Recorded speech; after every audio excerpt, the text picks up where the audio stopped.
The Zorath Empire was known across the galaxy for its power and dominance. Their fleets were vast, their warriors fierce, and their technology unmatched. They had conquered countless worlds, leaving nothing but dust in their wake. But when they turned their gaze to Earth, they saw only a small, weak planet full of primitive humans. To the Zorath, Earth was an easy prize, a world that would fall with barely a fight. But they were wrong. The invasion began without warning. A massive fleet of Zorath warships appeared in the sky, blocking out the sun. Their ships were enormous, their weapons capable of destroying entire cities in seconds. Earth's government scrambled, sending out every fighter jet and military asset they could. But it was hopeless. The Zorath were too powerful, their weapons too advanced. As the first bombs fell, panic spread across the planet. Cities were obliterated. Millions of people died in the blink of an eye. Earth's defenders fought back, but they were outmatched. It seemed like nothing could stop the Zorath. But deep in the heart of humanity, something began to stir, something the Zorath never expected. The will to survive. The will to fight back. Far from the chaos, a small group of survivors had gathered in secret. They were from all walks of life: soldiers, scientists, engineers, and everyday people who had escaped the initial wave of destruction.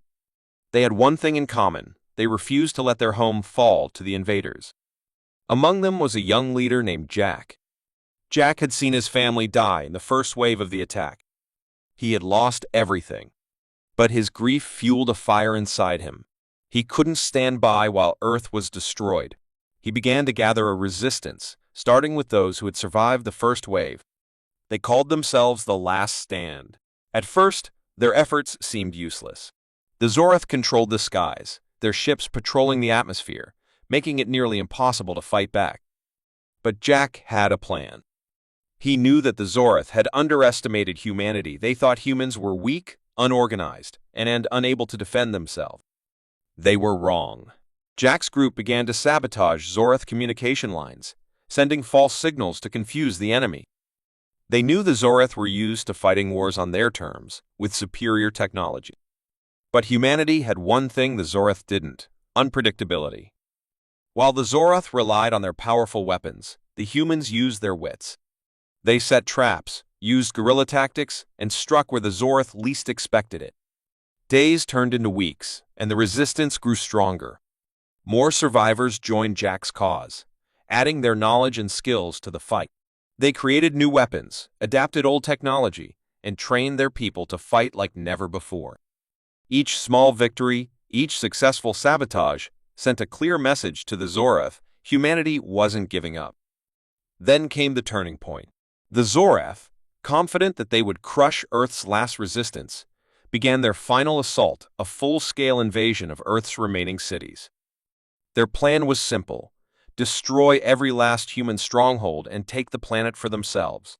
They sent a massive fleet to the largest human city still standing, New York. As the Zorath descended, the humans were ready. The resistance had spent weeks preparing for this moment. They had gathered what little resources they could, hiding beneath the city, constructing secret tunnels, and arming themselves with advanced weapons they had scavenged from Zorath technology. The first wave of Zorath soldiers landed in the heart of the city, expecting an easy victory. But as soon as they set foot on the ground, they were met with an explosion of fire and chaos. The humans struck from the shadows, overwhelming the Zorath with a surprise attack. Jack led the charge, his anger and determination driving him forward. With every Zorath soldier they took down, the humans grew bolder. The Zorath were caught off guard. They had underestimated the resilience of the humans. For every soldier they lost, for every city they destroyed, humans fought back with twice the fury. The Zorath couldn't understand it. How were these weak creatures resisting them? How were they still standing? As the battle raged on, Jack and his team infiltrated the Zorath flagship, hidden deep in the sky.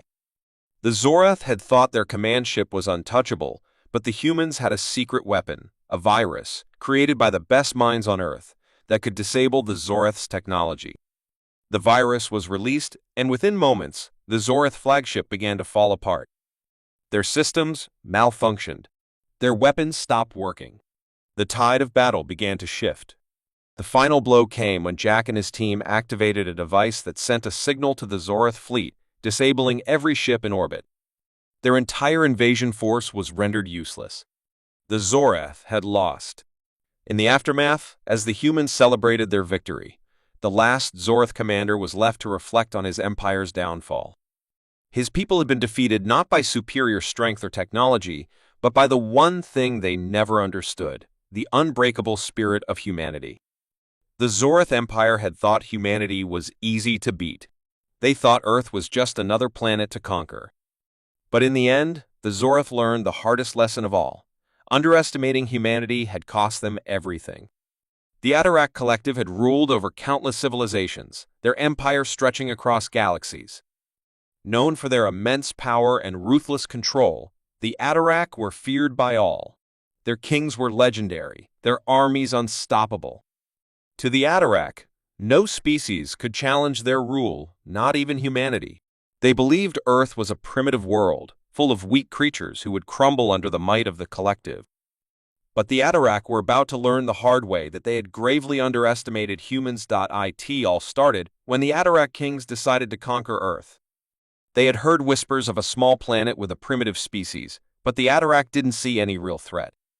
The kings knew they could easily subdue a planet like Earth. Their fleets were mighty, their weapons advanced, and their armies nearly invincible. They were confident that humanity would surrender without a fight. The first wave of invasion was swift and brutal. Atarak warships appeared in Earth's orbit, blocking out the sun with their immense size. The people below looked up in terror as massive beams of energy rained down on cities. Whole neighborhoods were wiped out in seconds.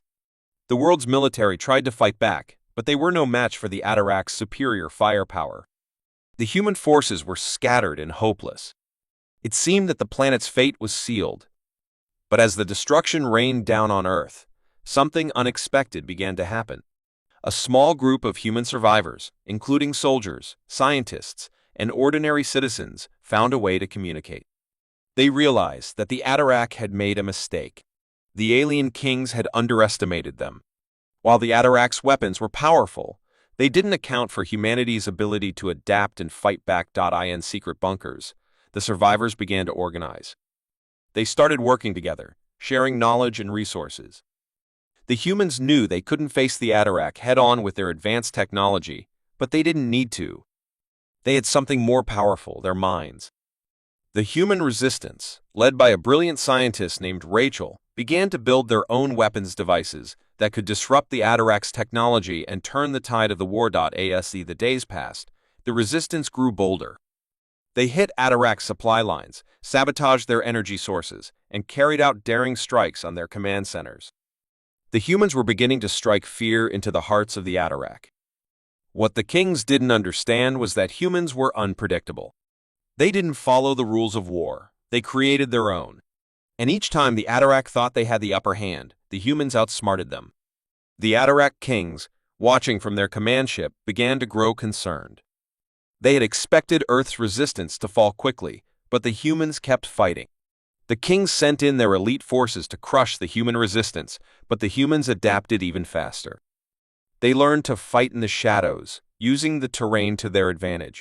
They set traps, lured the Atarak into ambushes, and slowly began to push back the invaders. The turning point came when the resistance managed to infiltrate an Atarak command station and stole vital intelligence. Rachel and her team discovered something shocking. The Atarak had a weakness. Their ships, although powerful, relied on a central energy core that could be disabled. The humans now had the knowledge they needed to strike back at the heart of the Atarak's power. With this new information, the humans launched a daring mission. They infiltrated the Atarak flagship, a massive vessel in orbit around Earth. The Atarak were confident that no human could ever board their ship undetected. But they were wrong. The resistance moved quietly through the corridors, planting explosives and setting traps. They were determined to make the Atarak pay for underestimating them. As the humans advanced deeper into the ship, the Atarak commanders realized something was wrong. They had always relied on their technology to keep them safe, but now it was failing them. The human resistance had hacked into their systems, causing chaos. The ship's defenses malfunctioned, and the Atarak soldiers were caught off guard. Panic spread through the ranks as the humans.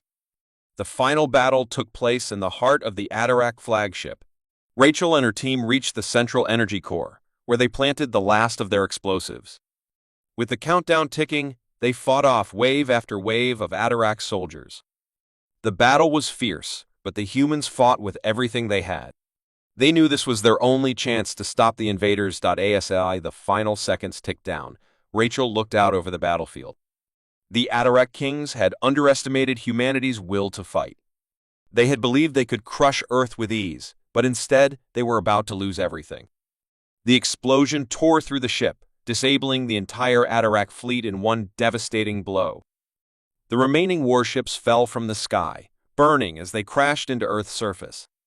The Atarak kings watched in horror as their empire crumbled. They had underestimated humanity's strength, and now they were paying the ultimate price. The survivors on Earth celebrated their hard-won victory, but they knew the battle was far from over. The defeat of the Atarak had sent a powerful message to the rest of the galaxy: never underestimate the humans. The cost of their arrogance was the fall of an entire empire. The Valix Empire was one of the most feared forces in the galaxy. They were ruthless conquerors, their technology far more advanced than any other race.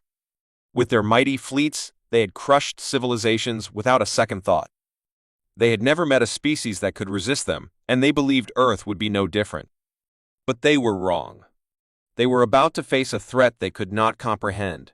The unyielding will of humanity. It all started when the Valix decided to invade Earth. They had received reports of a primitive species on a small blue planet in the far corner of the galaxy.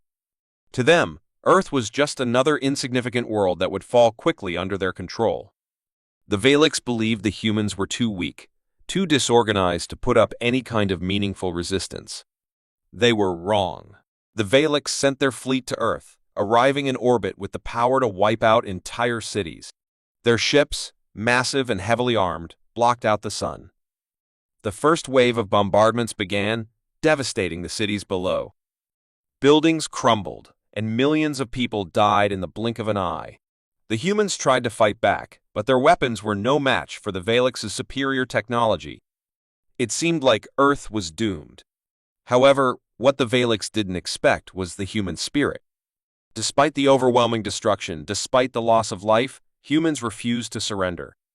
In the wreckage of their cities, a small group of survivors began to organize. They were soldiers, scientists, and ordinary people who had survived the initial wave. They understood that to fight back, they would have to outsmart the Valix.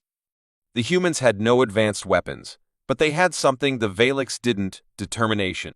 A man named Michael, a former military officer, emerged as the leader of the resistance. He had lost his family during the first attack, and he was filled with anger.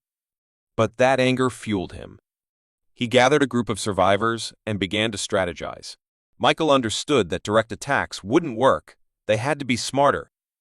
He began organizing small guerrilla strikes, using the terrain to their advantage. The humans didn't have advanced technology, but they had something far more powerful: the ability to adapt. While the Valix focused on destroying cities, the resistance began to strike from the shadows. They sabotaged supply lines, took out Valix communication centers, and slowly started to chip away at the invaders' power. The Valix were caught off guard. Their advanced technology was supposed to make them invincible, but they hadn't counted on humanity's ability to fight back in ways they didn't expect. Days turned into weeks, and the resistance grew stronger. As they attacked Valix bases, they captured valuable intelligence. The humans learned that the Valix had one weakness: their central command ship. This ship controlled all the other Valix ships and their most powerful weapons. If they could disable it, the rest of the fleet would be vulnerable. Michael knew that this was their only chance. If they could destroy the Valix command ship, they could end the invasion once and for all. But getting close to the ship was nearly impossible.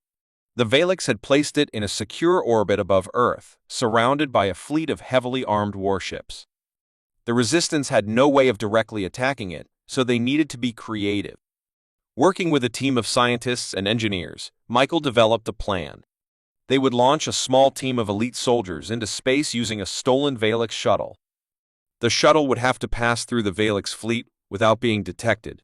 Once they reached the command ship, they would infiltrate it and plant explosives in its core. If the mission succeeded, the Valix would be defeated. The plan was risky. Many believed it was impossible. But Michael believed in the resistance. He believed in humanity's ability to defy the odds. As the shuttle launched into the cold darkness of space, the team was ready for whatever came next. They knew this was the final battle.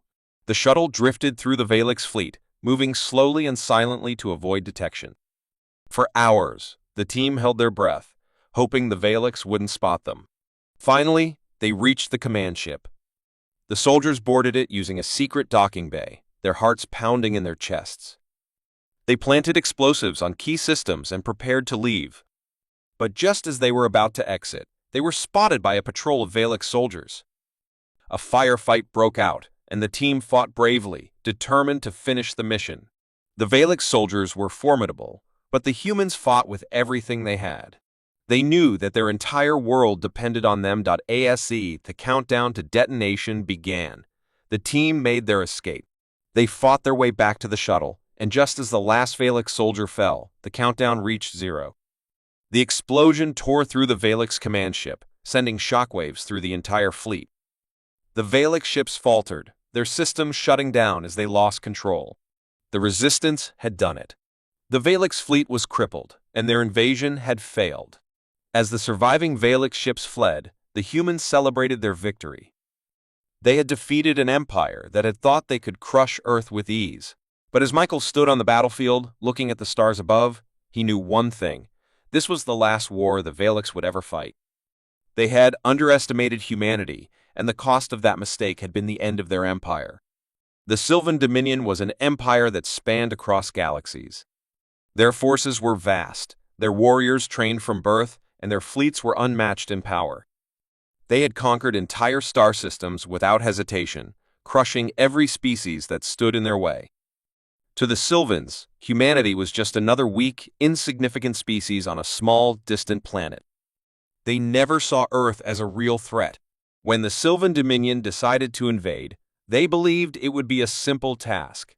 Their ships were massive, and their weapons were powerful enough to wipe entire cities from existence. They had done it many times before, and they were confident Earth would fall in the same way. Their arrogance was their downfall. They underestimated humans. The first wave of attack came without warning. A fleet of Sylvan warships descended on Earth, blocking out the sun with their immense size. Cities were obliterated in moments as beams of energy rained down from the sky. The humans tried to fight back, but their weapons were no match for the Sylvans. Every city that resisted was destroyed. It seemed like there was no hope left. But amidst the chaos, something incredible happened. Humanity didn't give up. Even as cities crumbled, the survivors began to regroup. Ordinary people, soldiers, and civilians, all of them, regardless of their background, came together to resist the invaders. They didn't have the advanced technology or weapons of the Sylvans, but they had something far stronger, the will to fight. Among the survivors was a young woman named Clara. She had lost her family in the first wave of the attack, but instead of succumbing to grief, she channeled her pain into action. She found herself leading a small group of fighters, gathering survivors and organizing them. At first, they could only strike in small ways, attacking supply lines, sabotaging the enemy's equipment, and creating chaos where they could.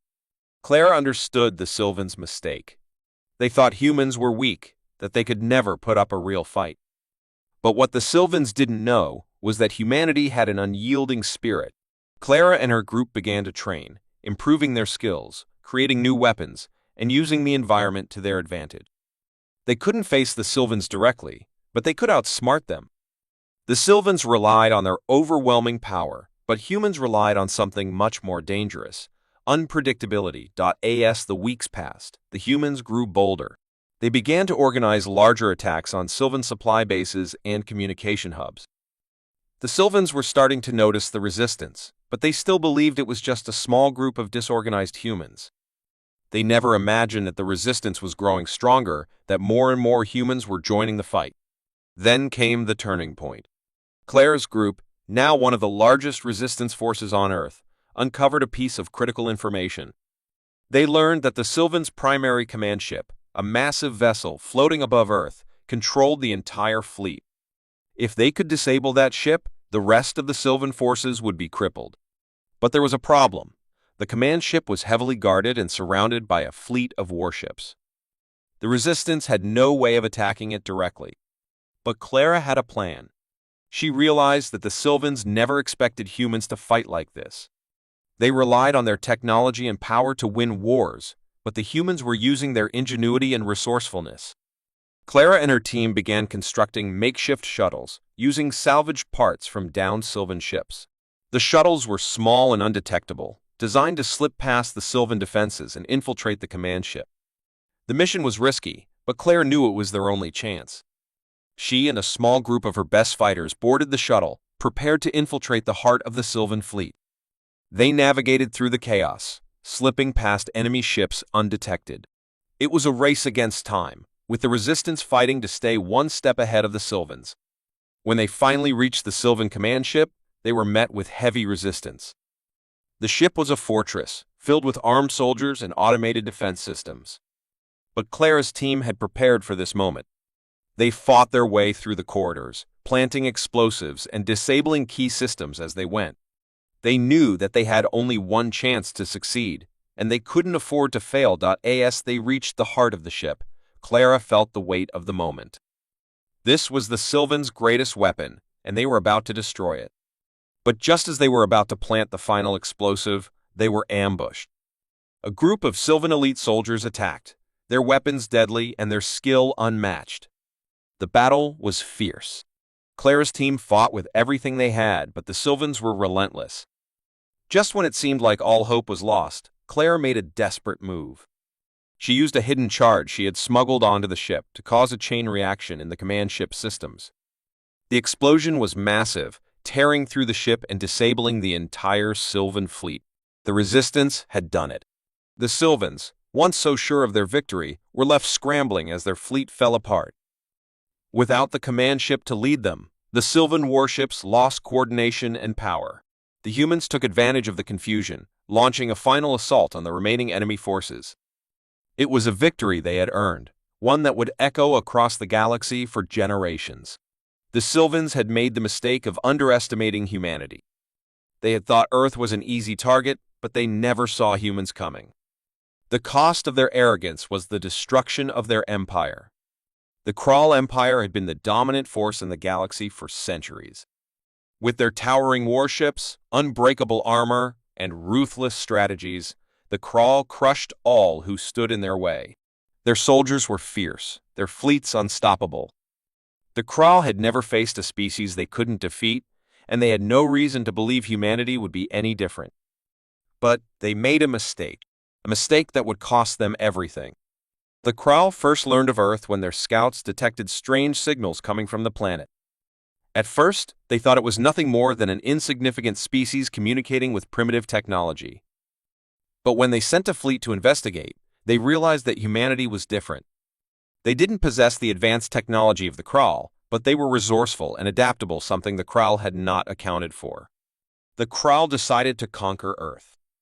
They believed it would be an easy victory, just another world to add to their ever-expanding empire. Their fleet arrived in the skies above Earth, and they began their assault, targeting the planet's cities with devastating precision. They unleashed wave after wave of destruction, decimating human civilization in a matter of hours. Governments and military forces scrambled to respond, but their weapons were no match for the Krall's superior firepower. The humans were outmatched.